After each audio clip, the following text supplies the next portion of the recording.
इसलिए करवा चौथ के उद्यापन में लिखा है, करवा चौथ के उद्यापन में लिखा है,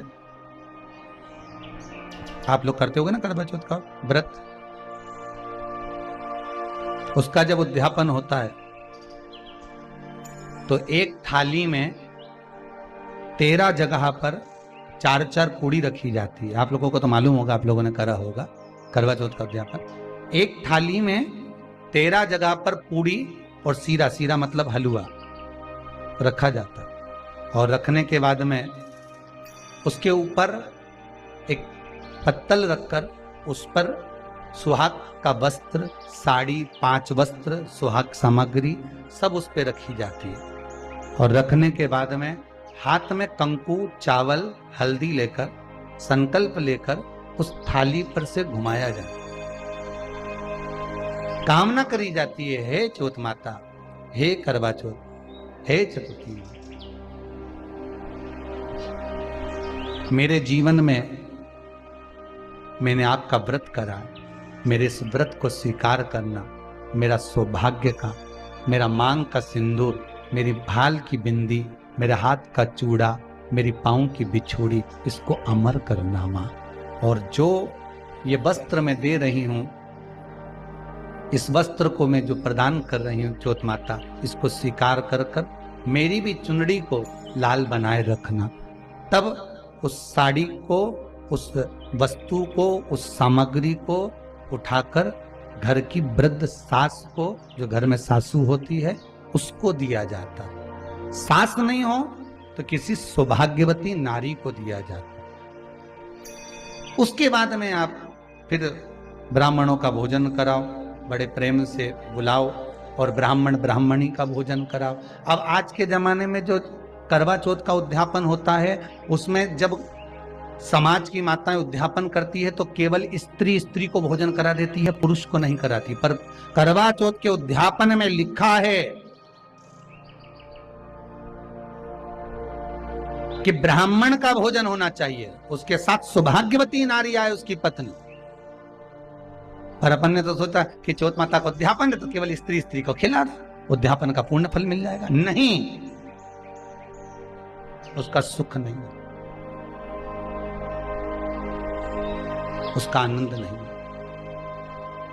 और देने का भी फल है महाराज। करवा चौथ का उद्यापन करो तो भोजन करने उसको बुलाओ जो अपने घर का हो, उसको उद्यापन में नहीं गिनो।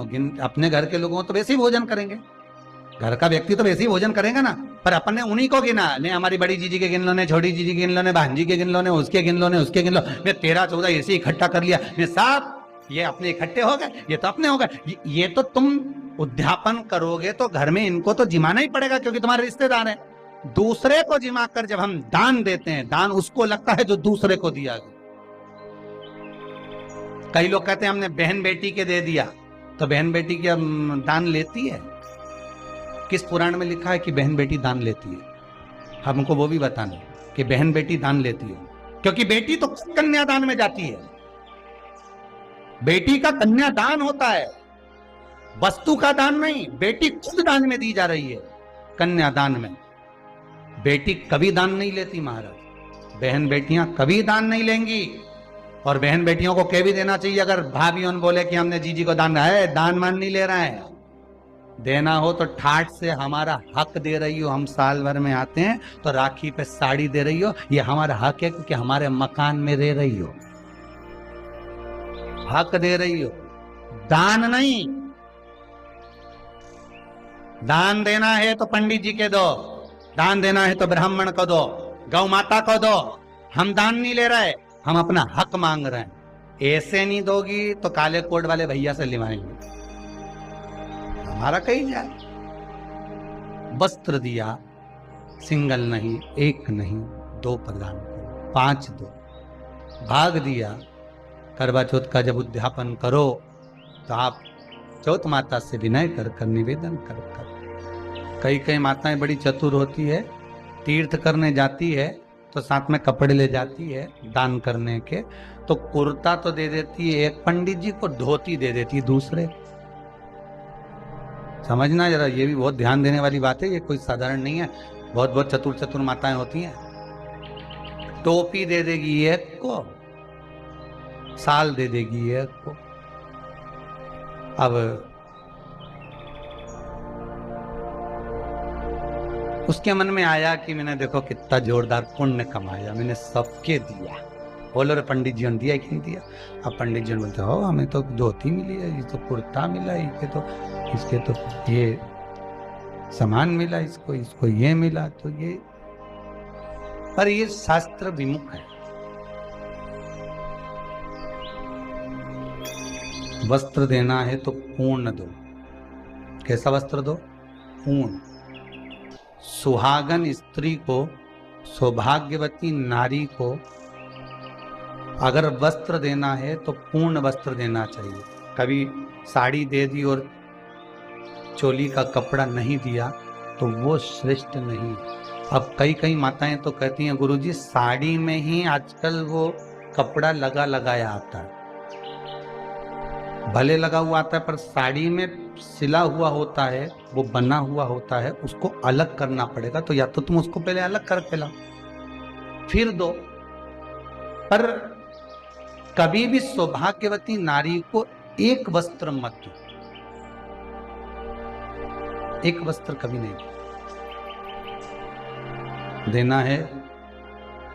पहले भी हमने एक बार कथा में कहा था, आज फिर कहते हैं, जो ये आप लोग एक नया पैटर्न लेकर आए हो ना, एक नया तरीका लेकर आए हो कि जैसे करवा चौथ का उद्यापन करा, तीज का उद्यापन करा, छठ का उद्यापन करा, या कोई भी उद्यापन माताएं करती है ना सोमवार वगैरह का, तो टीकी का पत्ता रख देती है, बिंदी रख देती है, सामान रख देती है, उसमें एक ब्लाउज का पीस रख देती है। दोष है। फिर माताएं कहती है कि हमको दुख क्यों झेलना पड़ रहा है, हमको ये कष्ट क्यों आया, हमने तो उद्यापन अच्छे से करा, हमने तो ये उद्यापन बहुत अच्छा करा था, फिर भगवान ने हमारे साथ ऐसा क्यों किया, किस लिए किया? उसका दोषी परमात्मा नहीं, उसके दोषी आप। आपको अगर वस्त्र देना था तो वस्त्र पूर्ण दो देना था। एक अकेला वस्त्र तो जब जीव के प्राण छूटते हैं तभी जाता। अगर आपको ब्लाउज पीस देना है तो पहले उसको, उसके साथ में एक जो हाथ में बांधने वाली मोली होती है, लच्छा होता है, पहले एक हाथ की मोली उसके अंदर रखो ब्लाउज पीस के साथ में, तो वो दो वस्त्र हो गए, और एक नहीं कहलाएगा, फिर वो दो हो गए। और माताएं पॉलीथीन में जब पैक करती है ना, पॉलीथीन में जमा लेती है, उसमें टीकी का पत्ता रख लेगी, वो लगाने की रख लेगी, कुंकू रख लेगी, सब कुछ रख लेगी, पर वस्त्र एक रखेगी, उसमें मोली नहीं रखती है, कलेवा नहीं रखती, उसमें नाड़ा नहीं रखती, उसमें वो शुभ सूचक नहीं माना गया। सौभाग्यवती स्त्री को अगर आप भोजन कराकर वस्त्र का दान कर रहे हो तो एक वस्त्र कभी सौभाग्यवती को नहीं जाता। वस्त्र जाते हैं तो दो दो, पांच दो, ऐसे वस्त्र बढ़ते हैं महाराज। लहंगा है, वस्त्र आदि के, रुमाल आदि के, ऐसे 5 वस्त्र करे जाते हैं। यहाँ तक आज तक का प्रमाण है महाराज जी कि ये जो आप लोग जो रबड़ बैंड वगैरह देते हो ये अपनी जगह पर है, पर शास्त्र रीति तो यहाँ तक कहती है कि जो पहले साटन चलता था चोटी को गुथने के लिए, उस साटन की भी महत्वता थी महाराज। भविष्य पुराण को उठाइए और भविष्य पुराण को उठाकर देखिएगा, कभी मौका मिल जाए आपको और आपके पास में अगर भविष्य पुराण की किताब हो, पोथी हो, पुराण हो, तो उसको पढ़कर देखना एक बार। उसमें वर्णन आता है कि 5 वस्त्र में वो साटन भी गिना जाता है स्त्री को। कारण क्या था? तो कहते हैं जो साटन का दान देते थे, रिबिन उसको कहते, साटन का रिबिन बोलते हैं उसको, तो उसका जब दान देते थे तो जो परिवार टूट रहा होता था, जिसके परिवार में सास बहू देवरानी जेठानी की लड़ाई होती थी, परिवार टूट रहा है, विभाजन की ओर चले जाता है, तो साटन का दान करने से परिवार जुड़ जाता था, इसलिए साटन दिया जाता था। अब आज के समय में तो कौन दे, फैशन है महाराज, थोड़ा वीआईपी चीज दो, तो भगवान भी क्या वीआईपी में जा, भगवान भी कर रहे वीआईपी, चलो चल। अरे क्यों पुराणों में लिख दिया कि बांस की डलिया में अनाज रखकर, सुहाग सामग्री रखकर ब्राह्मण को जब भोजन कराते हैं तो उसको बांस की डलिया, आपने पढ़ना, उसमें लिखा है, आपके पास में तो किताबें होंगी उपवास की, बांस की डलिया में समान रत्तर दीजिए। बांस की डलिया, यहां लिखा नहीं कि प्लास्टिक की डलिया में पैक कर दो, यहां बांस की डलिया लिखिए। बांस क्यों? क्योंकि बांस शुभ कार्य का सूचक होता है। जब विवाह होता है तो बांस का मंडप लगता है, शुभ कार्य का सूचक होता है। बांस वंश की वृद्धि करता है। उद्यापन करने वाली नारी बांस की टोकरी में, बांस की पिटारी में सामान रखकर जब सौभाग्य का देती है, तो जैसे बांस की टोकरी एक दूसरे से गुथी होती है महाराज, और उस बांस के छोटे छोटे से रर्रे निकले होते हैं, हल्के से ले तो चुभ जाते हैं, उसी तरह जो दूसरी बांधाएं आती है बांस की टोकरी, उसको दूर भगाकर अखंड सौभाग्य प्रदान करती है। इसलिए बांस की पिटारी लिखी गई है। उद्यापन में प्लास्टिक की पिटारी नहीं लिखी है, प्लास्टिक की कोई डलिया नहीं लिखी है। ये तो फैशन की बात है, बांस की लाएंगे, कौन घर में यूज करे नहीं करे, तो फिर तो तुम्हारा मन है, आगे मर्जी आप। अब यूज करे कि नहीं करे तो एक काम करो ना, शंकर भगवान के दूध चढ़ाएंगे, भगवान यूज करे कि नहीं करे तो रबड़ी बना के चढ़ा दो यार, तो तुम्हारे ऊपर है। पर जो नियम है शास्त्र के, वो नियम हमारे यहाँ उद्यापनों में मिलते हैं, वो नियम हमारे यहाँ शास्त्रों में मिलते हैं। उस नियम से चलो, उस नियम को धारण करते हुए चलो। उन गलतियों को हम संभाल नहीं पाते। वस्त्र का दान देना है। आप किसी को, ब्राह्मण 4 बेटे हैं तो आप बन सके तो पूर्ण 5 वस्त्र जो लिखे हैं वैसा दीजिए, नहीं बन सकता तो 2 वस्त्र दीजिए, भले कुर्ता पजामा दो, धोती कुर्ता दो, चाहे उसके साथ में एक रुमाल रख दो, पर वस्त्र 2 होना चाहिए। चाहे पुरुष को दो चाहे स्त्री को दो, और उद्यापन में दो तो 5 दो। कितने देना है? 5।